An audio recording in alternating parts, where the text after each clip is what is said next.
had the chance to see a good chunk of deck list out here, and I'm here to report on the interesting things that we're seeing so far. Make sure you guys smash the living crap out of that subscribe button so you guys don't miss out more Oz content. So we're going to start off over here with the Mitsurugi discussion.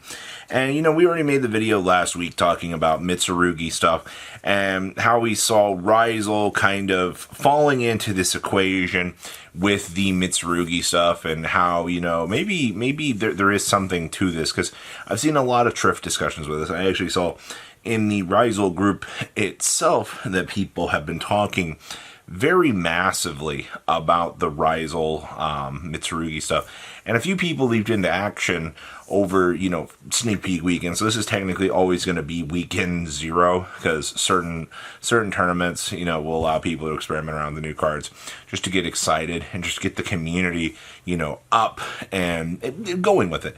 So in terms of the Mitsurugi stuff, yes, it is 100% a very real engine in Ryzel. There's also a pure list that I saw floating around that I'll try to cover in the next couple of days once we kind of see a little bit more info kind of come out with this.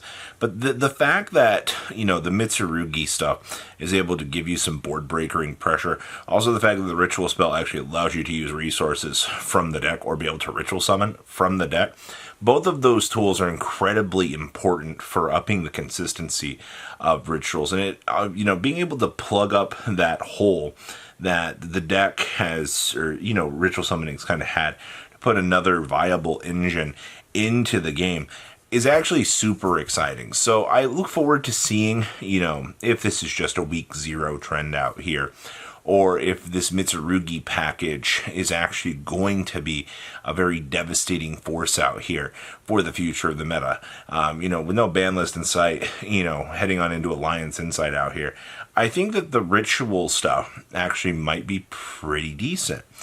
Template Skipper. Oh boy. This one is very, very interesting. So the base discussion with this was, do I really need to be looking at the whole template skipper thing out here? Do I need to really be considering, you know, playing this card if I'm playing the Fiendsmith stuff in the deck? Is actually having access to the Fiendsmith stuff, or do, you know, we look at the skipper out here as a little extender for this deck to kind of keep things going and making things a little bit better? Every list that I have seen out here says you want to be playing, if you are choosing to play the Fiendsmith stuff in the deck, yes, you are going to want to choose to play the template skipper, because it's still a free special summon. Now, keep in mind that it has a special summon from the hand to a Zone of Cybers like Monster points to, which I don't personally think is all that bad. And also, the card itself doesn't lock you. You only become locked in those really bad situations that, you know, one of the Malice cards has to go ahead and extend off of the ground to keep things going. I think that if you are looking at Malice stuff, some number of template skippers is going to be mandatory. Now, since this is week 0, I've seen discussion of 1, 2, and even 3 out here. Yes, somebody was playing triple template skipper in one of their lists, which I don't think is necessarily terrible, because this is a case of one of those cards that, you know, it's both an extender for the deck and, you know, being able to trigger a Malice monster effect, kind of keep things rotating out here, is actually pretty decent. So I didn't think that Malice would necessarily be such a strong candidate for this, but okay, all right. I mean, we knew the card was good, but wow. Next up is Crystron is doing well in the impact of Clockwork Knight on this deck. So for those of you that haven't really been paying too much attention to the Crystron stuff, I brought it up a couple of times, kind of the wild card out here. One of the major things that the deck had going for it in the OCG was actually, you know, Baron to floor. Baron being this, yeah, everybody loves little card that one side of the game gets while the other side doesn't. Really kind of made me guess that this would just kind of be like, I guess, like the surprise deck. But no, we've actually seen our first successful run was with a adventure package of all things out here. It's not to say that, you know, there hasn't been other discussion and other builds floating around out here, because there have been. But from what I have seen, I know Team Solemn Circus posted a really nice, very intro list, which is good. And I also saw the top 8 adventure build was playing about 50 cards, give or take, which I know that might irk a couple people. They might be like, well, you know, we need to reduce the number, you know, keep the deck consistent with what's going on. And I can kind of agree with that a little bit. Maybe shoving too much in there, but the more modern era synchro builds, you know, for the adventure synchro stuff, you know, this deck's kind of using the same premise as that. You know, with the Diabell Star stuff, it was already hitting, you know, 45 to 55 in terms of numbers. So I'm not surprised to hear that Crystron variations are doing the exact same thing out here with that. Now, Clockwork Knight and the whole equation, I mean, is basically just a free little starter. The card just definitely gets things going. And I don't think a lot of people are necessarily ready for how stupid that Clockwork Knight is going to be as a card. So, big success. Actually, I am expecting that this is going to be a major wild card going forward, like we expected. Gladiator Beast. I have 0 Gladiator Beast info right now. 0.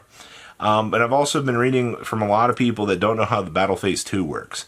Battle Phase 2 begins exactly as Battle Phase 1 ends, and you can't skip Battle Phase 1 to go into Battle Phase, 2. People are like, oh, but it takes place after main phase. No.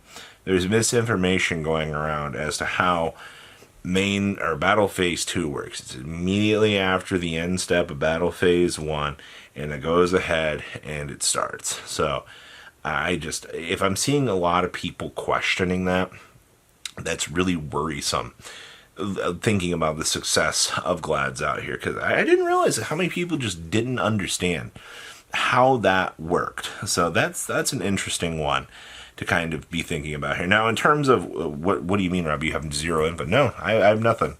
I've heard 0 successful stories of Gladiator Beast out here. I'm sure somewhere out there, you know, past week 1, week 2, we're going to possibly hear a rogue success story of Glads. I can't totally imagine that this deck is going to go underneath the radar out here, but it's important to understand that, you know, you got to fundamentally understand how the new archetype works, evidently. So, but in terms of deck build, I'm not surprised to see the people are kind of having a hard time with Gladiator Beast.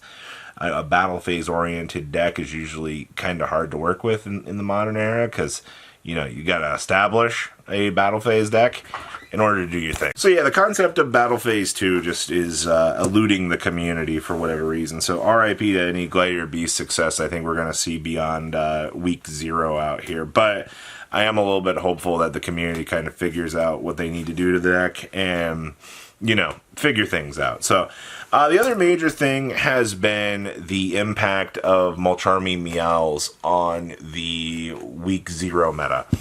Right now, Mulcharmy Meowls has seen 0 play. I have seen nothing wanting to play this Mulcharmy, which is crazy because everybody's like, you know, what's the debate here? Do we play more Lancius? Do we play the Mulcharmy? No. What's actually happening here with the Mulcharmy Meowls and people not wanting to spend the money on this is exactly what I think we're seeing here. The Mulcharmy Meowls idea, I guess, was a solid one for people that want to do it, but Fool Wars is just a better card. Perulia was already seeing a decent amount of play out here, which is not a problem whatsoever because, you know, both those Mulcharmies just suffice.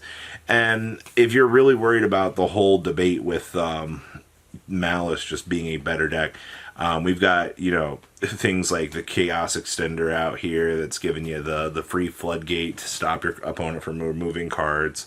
You've got the whole craziness going on with, you know, maximizing on Lancia, Sanctum, and the Searcher for it. So I don't know, man. It's one of those things. It's like maybe Meows is not worth the $50 price point in the very early stages for week 0. But from what we already saw out of this week, the Mitsurugi stuff is performing beyond my expectations. Template Skipper is a stupid card, and to the people that are figuring out how the Crystron stuff works, I'm happy to see it, but, you know, the impact of this set's going to be very little beyond these little ripples, and we'll have to wait and see. In other news, we've already got issues with product, and we'll comment later on that in the week, but I've heard of cases of multiple misprint boxes, so it's going to be a good time. So you guys, leave a comment down below, tell me what you guys think, and I will see your beautiful faces back here later today, guys. Peace. Patrons, thank you.